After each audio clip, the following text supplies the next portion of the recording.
Hi, love. Hi. Why you're not sleeping yet? You're too excited for Christmas tomorrow. Yeah, I know. It's one of the best days of the whole year, so it's normal you are excited. But, you should sleep. Yeah, you should really sleep. Otherwise, Santa won't come. Yeah. Well, you know what? I can keep you company, and I actually brought you some things that might help you fall asleep more easily. Don't worry.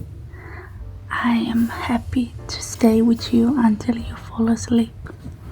I will help you relax. Are you comfortable in bed right now? You're a bit cold? Yeah, right, it's very cold today, and the snow was very exciting, but surely didn't help warming up the weather. Don't worry, because I brought you a cozy blanket.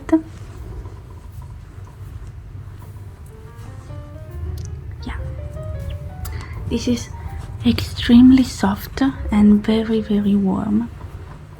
So, let me wrap you up in the blanket.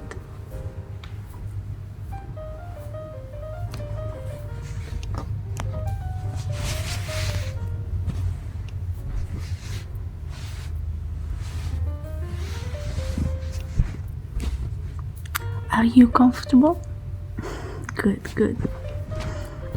And I noticed that you already have a candle lit up, but I brought you a few more ones if you want to choose a scented candle to diffuse a nice scent in the air, which might help you fall asleep. Okay, so I have brought you these two. They are both very Christmassy to stay in the vibe. One is Winter Wonder, which is more soft and it smells almost like very good. Yeah, it smells almost like when you come home after a day playing in the snow and there is the fireplace lit up and you are all warm and cozy after the cold outside. And this one is sparkling cinnamon, so it of course smells like cinnamon.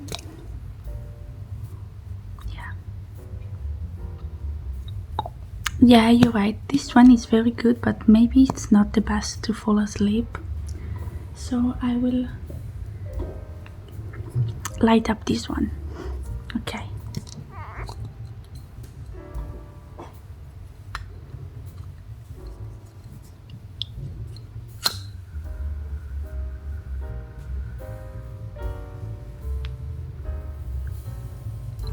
And I will put it right here.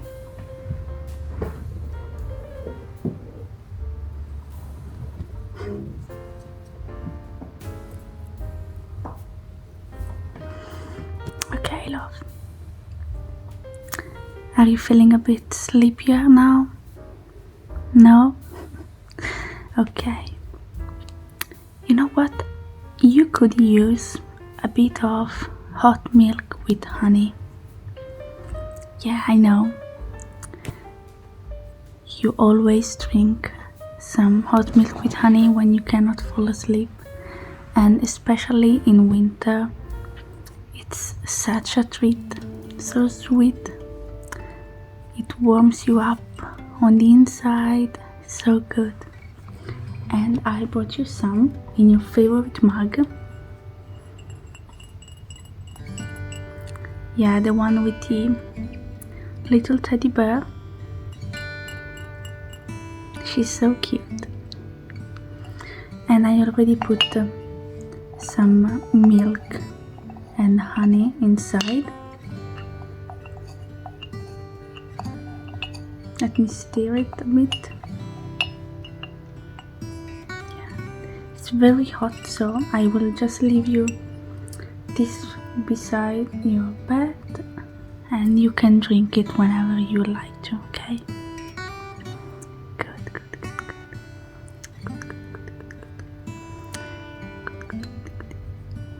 In the meantime, you know what? I could brush your hair a bit with this comb.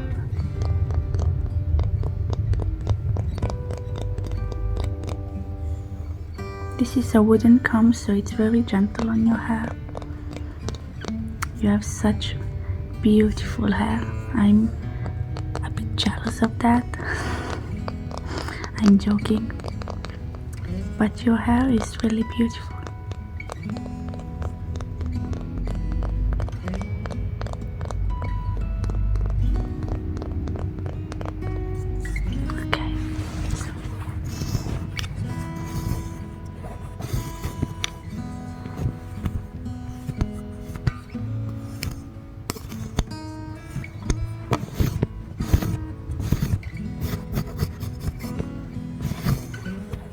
So tell me, did you ask for anything specific to Santa this year?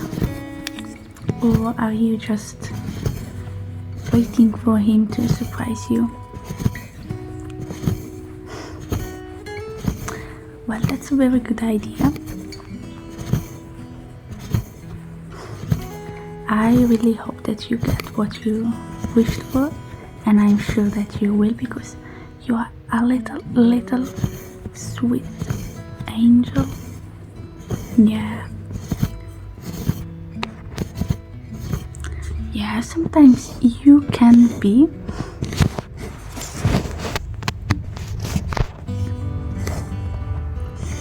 sometimes you do some, little mischief. Maybe you say a few lies, but that's normal, don't worry. You are very kind and very gentle, and I am really glad to be your sister. Yeah, but it must be the Christmas air that makes me so good. But I am true, yeah. I am really glad to be your sister, because you are a wonderful person and you deserve everything nice and good, not only on Christmas Day.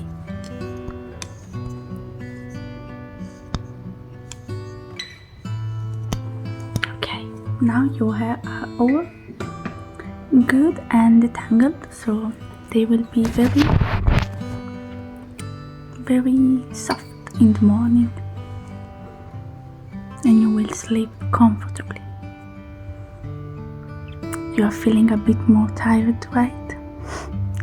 That's good, love, that's good. So, why don't I read you something before you fall asleep?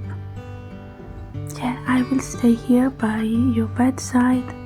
I will read to you, and in the meantime, feel free to close your eyes, relax, and slumber into a nice dream. And don't worry if you miss something of the story I will read. We will catch up tomorrow from where you left. So, since you agree, I brought Harry Potter. Yeah, I know. And it's perfect because last time we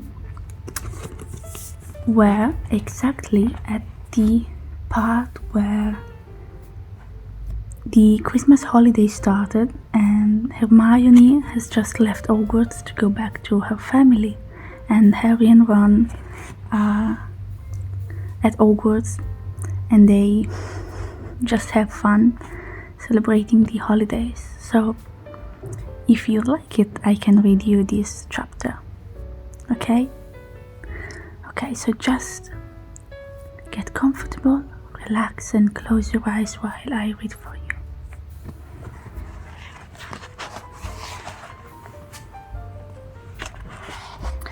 Once the holidays had started, Ron and Harry were having too good a time to think much about Flamel. They had the dormitory to themselves, and the common room was far emptier than usual, so they were able to get good armchairs by the fire. They sat by the hour eating anything they could spare on a toasting fork, bread, crumpets, marshmallows, and plotting ways of getting Malfoy expelled, which were fun to talk about even if they wouldn't work. Ron also started teaching Harry wizard chess. This was exactly like Muggle chess, except that the figures were alive, which made it a lot like directing troops in battle. Ron's set was very old and battered. Like everything else he owned, it had once belonged to someone else in his family, in this case his grandfather. However, old chessmen weren't a drawback at all. Ron knew them so well he never had trouble getting them to do what he wanted. Harry played with chessman Seamus Finnegan had lent him, and they didn't trust him at all. He wasn't a very good player yet, and they kept shouting different bits of advice at him, which was confusing. "Don't send me there, can't you see he's knight? Send him, we can afford to lose him." On Christmas Eve, Harry went to bed looking forward to the next day, just like you, for the food and the fun, but not expecting any presents at all. When he woke early next morning, however, the first thing he saw was a small pile of packages at the foot of his bed. "Happy Christmas," said Ron sleepily, as Harry scrambled out of bed and pulled on his dressing gown. "You too," said Harry. "Will you look at this? I've got some presents." "What did you expect? Turnips?" said Ron, turning to his own pile, which was a lot bigger than Harry's. Harry picked up the top parcel. It was wrapped in thick brown paper, and scrawled across it was "To Harry from Hagrid." Inside was a roughly cut wooden flute. Harry had obviously whittled it himself. Hagrid, sorry, not Harry. Harry blew it. It sounded a bit like an owl. A second, very small parcel contained a note. "We received your message and enclose your Christmas present from Uncle Vernon and Aunt Petunia." Sellotaped to the note was a 50-pence piece. "That's friendly," said Harry. Ron was fascinated by the 50-pence. "Weird," he said. "What a shape! This is money?" "You can keep it," said Harry, laughing at how pleased Ron was. "Hagrid and my aunt and uncle. Who sent this?" "I think I know who's that's one from," said Ron, going a bit pink and pointing to a very lumpy parcel. "My mom. I told her you didn't expect any presents and... Oh no," he groaned. "She's made you a Weasley jumper." Harry had torn open the parcel to find a thick, hand-knitted sweater in emerald green, and a large box of homemade fudge. "Every year she makes us a jumper," said Ron, unwrapping his own, "and mine's always maroon." "That's really nice of her," said Harry, trying the fudge, which was very tasty. His next present also contained sweets. A large box of chocolate frogs from Hermione. This left only one parcel. Harry picked it up and felt it. It was very light. He unwrapped it. Something fluid and silvery grey went slithering to the floor, where it lay in gleaming folds. Ron gasped. "I've heard of those," he said in a hushed voice, dropping the box of every flavor beans he'd got from Hermione. "If that's what I think it is, They're really rare and really valuable. What is this? Harry picked the shining silvery cloth off the floor. It was strange to the touch, like water woven into material. It's an invisibility cloak, said Ron, a look of awe on his face. I'm sure it is. Try it on. Harry threw the cloak around his shoulders and Ron gave a yell. It is! Look down! Harry looked down at his feet, but they had gone. He dashed to the mirror. Sure enough, his reflection looked back at him, just his head suspended in midair, his body completely invisible. He pulled the cloak over his head and his reflection vanished completely. There's a note, said Ron suddenly. A note fell out of it. Harry pulled off the cloak and sized the letter. Written in narrow, looping writing he had never seen before were the following words. Your father left this in my possession before he died. It is time it was returned to you. Use it well. A very Merry Christmas to you. There was no signature. Harry stared at the note. Ron was admiring the cloak. I'd give anything for one of these, he said. Anything. What's the matter? Nothing, said Harry. He felt very strange. Who had sent the cloak? Had it really once belonged to his father? Before he could say or think anything else, the dormitory door was flung open and Fred and George Weasley bounded in. Harry stuffed the cloak quickly out of sight. He didn't feel like sharing it with anyone else yet. Merry Christmas! Hey look, Harry's got a Weasley jumper too. Fred and George were wearing blue jumpers, one with a large yellow F on it, the other with a large yellow G. Harry's is better than ours, though, said Fred, holding up Harry's jumper. She obviously makes more of an effort if you're not family. Why aren't you wearing yours, Ron? George demanded. Come on, get it on. They're lovely and warm. I hate maroon, Ron moaned half-heartedly as he pulled it over his head. You haven't got a letter on yours, George observed. I suppose she thinks you don't forget your name. But we're not stupid. We know we're called Gred and Forge. What's all this noise? Percy Weasley stuck his head through the door, looking disapproving. He had clearly come halfway through unwrapping his presents as he too carried a lumpy jumper over his arm, which Fred sized. For prefect. Get it on, Percy, come on, we're all wearing ours, even Harry got one. I don't want, said Percy thickly as the twins forced the jumper over his head, knocking his glasses askew. And you're not sitting with the prefects today either, said George. Christmas is a time for family. The frog marched Percy from the room, his arms pinned to his sides by his jumper.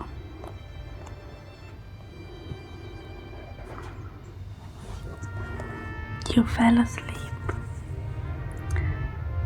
We will continue tomorrow night after you've had a wonderful Christmas day. Now sleep soundly and make golden dreams, my love. Bye bye. See you tomorrow.